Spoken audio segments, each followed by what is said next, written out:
जय हिंद, भारत माता की जय। नमस्कार, मैं दिव्यांशु पांडे आप सभी व्यूवर्स का स्वागत करता हूं रणभूमि पे। तो हमारे पड़ोसी पाकिस्तान में काफी उथल पुथल मची हुई है और पाकिस्तान ने अब वो कर दिखाया है, साथ ही साथ अब वो करने जा रहा है जिसको करने की जरूरत भारत को काफी समय से थी। जी हां, हम बात कर रहे हैं अवैधानिक रूप से रह रहे शरणार्थियों की, जो कि अफगानिस्तान के शरणार्थी पाकिस्तान में रह रहे हैं। पाकिस्तान ने अब अल्टीमेटम दे दिया है कि 2 नवंबर तक जिन्होंने पाकिस्तान को खाली नहीं किया उनके ऊपर जो है आपकी कार्रवाई की जाएगी। और इसको लेकर पाकिस्तान और तालिबान में काफी तनाव आपका बना हुआ है। तालिबान का जो एडमिनिस्ट्रेशन है वो कह रहा है कि पाकिस्तान को ऐसा बिल्कुल नहीं करना चाहिए और पाकिस्तान को ऐसे शरणार्थियों को और भी समय देना चाहिए। इससे भारत काफी कुछ सीख सकता है। भारत के ऊपर हम आएंगे। पाकिस्तान में जो अफगानिस्तान के लोग भी रहा करते हैं और काफी मात्रा में रहा करते हैं, जिसको पाकिस्तान आपका अलाउ भी करता है। और बहुत सारे ऐसे शरणार्थी हैं जो कि आपके इलीगल माइग्रेंट्स हैं, यानी कि वो घुसपैठ करके आए हुए हैं। अब घुसपैठ की स्थिति क्यों होती है? अगर कोई इलाका अंडर डेवलप्ड है, वहां पर शिक्षा, बेरोजगारी, स्वास्थ्य की कमी है, तो इंसान चाहता है कि हम एक सेफ प्लेस पे जाएं। पाकिस्तान उतना तो सेफ प्लेस नहीं है, फिर भी अगर आप अफगानिस्तान पाकिस्तान की तुलना करोगे तो हम कह सकते हैं कि 19-20 का अंतर है। तो अफगानिस्तान के लोग पाकिस्तान जाते हैं और वहीं पर अपना मजदूरी किया करते हैं और उसी जगह से विश्व के अलग अलग देशों में भी चले जाते हैं, जैसे कि इराक में जाके भी वो अपनी मजदूरी को किया करते हैं। तो पाकिस्तान उनके लिए एक सेफ प्लेस है। अभी हम देखते हैं कि 2021 में तालिबान का शासन कहां पर आ गया था? अफगानिस्तान में आ गया था, जिसके चलते लाखों लाख लोग जो है पाकिस्तान अफगानिस्तान से माइग्रेट कर दिए थे और अफगानिस्तान से माइग्रेट करके ज्यादातर वो बॉर्डर के एरिया से पाकिस्तान में एंटर हो गए। अब पाकिस्तान पहले से भिखमंगा देश है, उनके पास खाने को तो पैसा है नहीं। Forex reserve 10 billion US dollar का है और सब जगह दर दर कटोरा आपके मांग रहे हैं, अल्लाह के नाम पे दे दो, अल्लाह के नाम पे दे दो। तो उनको थोड़ा बहुत ऑक्सीजन उनके जो मिडिल ईस्ट के फ्रेंडली नेशंस है उनके द्वारा दिया जा रहा है। और अब पाकिस्तान ने ये अनाउंसमेंट की है कि ट्यूसडे तक डेडलाइन लास्ट की है और आप पाकिस्तान को छोड़कर चले जाओ। और जैसे ही उन्होंने ये घोषणा की तो ट्रक पे ट्रक लद कर अफगानिस्तानी महिला, बुजुर्ग, बच्चे सभी अपने देश को रवाना हो रहे हैं, क्योंकि लास्ट में इंसान को जो है अपना जान और अपने परिवार का जान जो है सबसे ज्यादा प्यारा रहता है।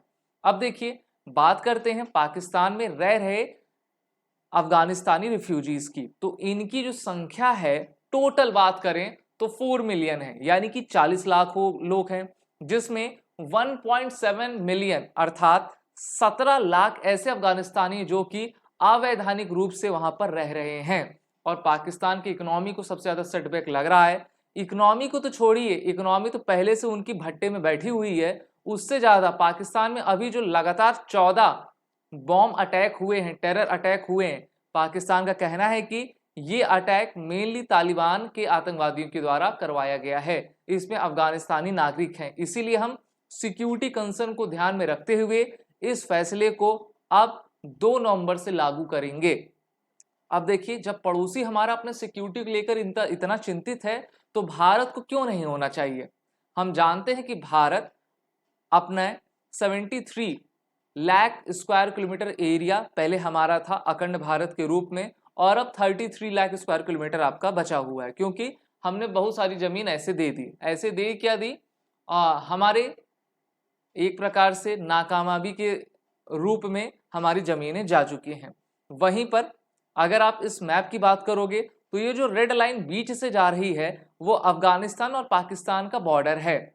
और अफगानिस्तान की राजधानी काबुल है, आप सभी जानते हो। और इसी लाइन के थ्रू जो है मेनली पेशावर की ओर अफगानिस्तानी नागरिक आपके पाकिस्तान में एंटर हो जाते हैं। ओके। और पाकिस्तान का अगर आप इलाका देखोगे तो 44% इनका इलाका बलूचिस्तान का है, जो कि पाकिस्तान का कभी भाग रहा ही नहीं है। वहीं पर पाकिस्तान और अफगानिस्तान के बीच में डूरंड लाइन लेखा को लेकर विवाद है। इस लाइन को सर डूरेंट के द्वारा खींचा गया था दोनों देशों के बीच में, लेकिन इस लाइन को अफगानिस्तान नहीं मानता है और पाकिस्तान की सेना और अफगानिस्तान की जो तालिबान आर्मी है उनके बीच में हमेशा क्लैश होता रहता है इस आपके डूरन लाइन को लेकर। उसी के जस्ट नीचे आप देखिए बलूचिस्तान है, जो कि अगर आप पूरे पाकिस्तान का मैप देखोगे तो उसका 44% एरिया ये आपका कवर किया करता है।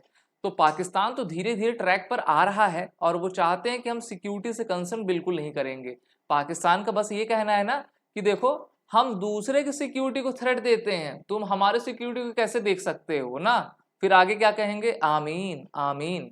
ओके, अब पाकिस्तान के बाद अगर हम भारत में देखें तो भारत में भी रिफ्यूजी क्राइसिस कोई छोटी मोटी नहीं बल्कि बहुत ज्यादा है। जैसे कि रोहिंग्या की, भारत पॉलिटिकल सिस्टम इतना करप्ट है, इतना खराब है कि जो म्यांमार में सिचुएशन चली आ रही थी रोहिंग्या वाली, रोहिंग्या सबसे पहले कहाँ गए, बांग्लादेश गए, फिर बांग्लादेश के रास्ते से आते हुए हमारे भारत में घुस गए और भारत में ऐसा घुसे कि जम्मू से लेकर आपके केरल तक वो पूरे फैल गए हैं। 1 लाख से ज्यादा रोहिंग्या भारत में आके रह रहे हैं और ये डेटा अभी तक आपका ये हम कह सकते हैं कि ऑथेंटिक नहीं कि कितने वो हैं, लेकिन कहा जाता है मोटे स्तर पर 1 लाख से ज्यादा हैं।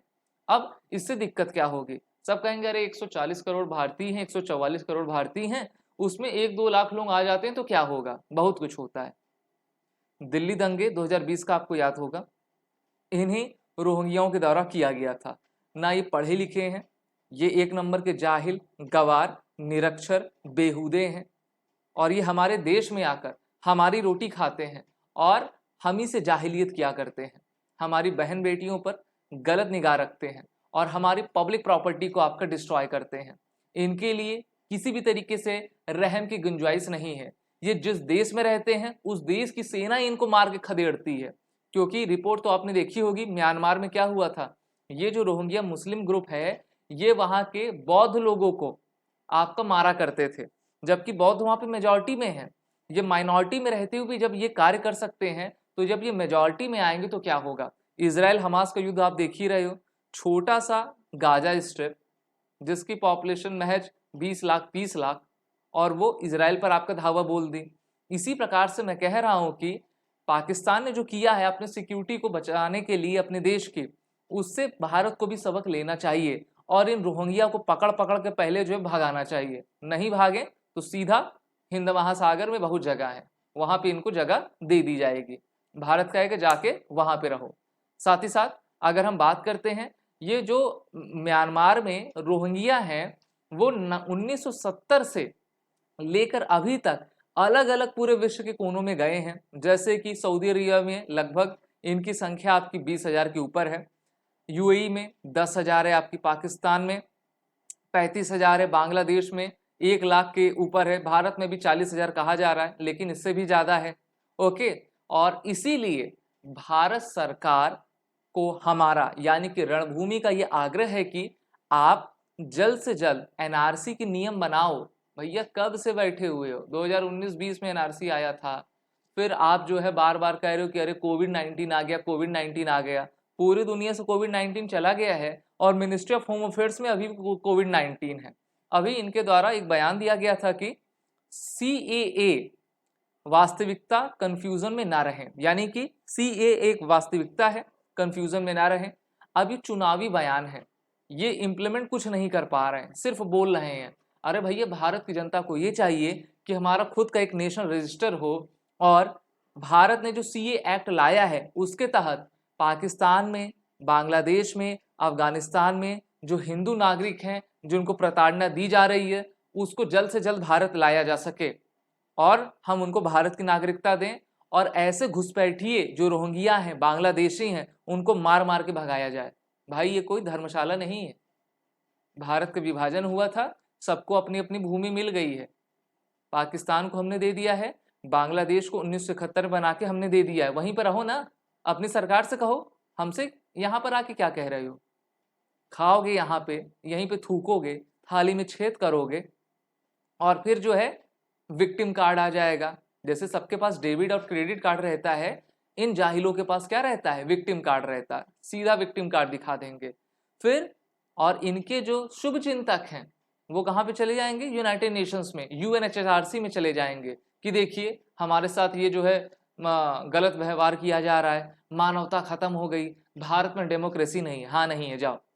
ऐसे लोगों के लिए डेमोक्रेसी नहीं है। पोलैंड को अभी आपने देखा ना, रशिया यूक्रेन का वॉर हो रहा है, उस वॉर में पोलैंड ने 20 लाख से ज्यादा यूक्रेनियन को शरण दी, लेकिन एक भी जिहादी को शरण नहीं दी, क्योंकि वो अपनी सिक्योरिटी को सबसे ज्यादा तरजीह देते हैं। इसलिए हमारी भी मांग है कि भारत भी CAA और NRC के रूल्स को बनाए, साथ ही साथ तुरंत डिटेक्ट करके बांग्लादेशी और रोहिंग्या को यहां से लात मार के भगाए, क्योंकि भारत भारत है। भारत 2023 21वीं शताब्दी का भारत है, जहां पर सभी युवा जान रहे हैं, जागरूक हो रहे हैं। वो ऐसा नहीं कि पुराने ढर्रे पे चले आ रहे हैं, जो आप पढ़ा दोगे हम पढ़ लेंगे। We are also capable to distinguish what is right, what is wrong.